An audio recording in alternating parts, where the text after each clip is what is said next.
Nós apresentar Kiko o processo para por chegar na Plano de Educação Nacional e também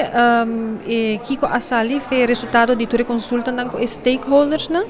e a visão nova que meta para trabalhar para a educação, para a ensinança eigenlijk de também 2030.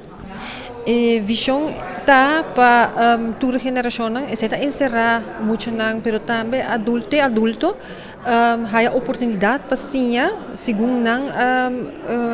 habilidade e potencial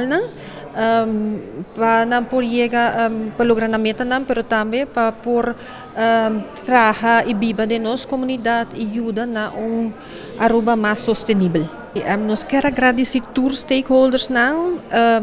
stakeholders também nos ensinança, comunidade maior, hobby, também diferente secção,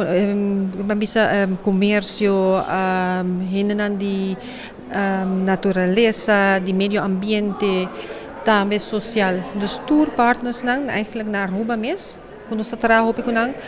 que aduna ng aporte que awe nos portinha Plano Educação Nacional 2030. Essa aqui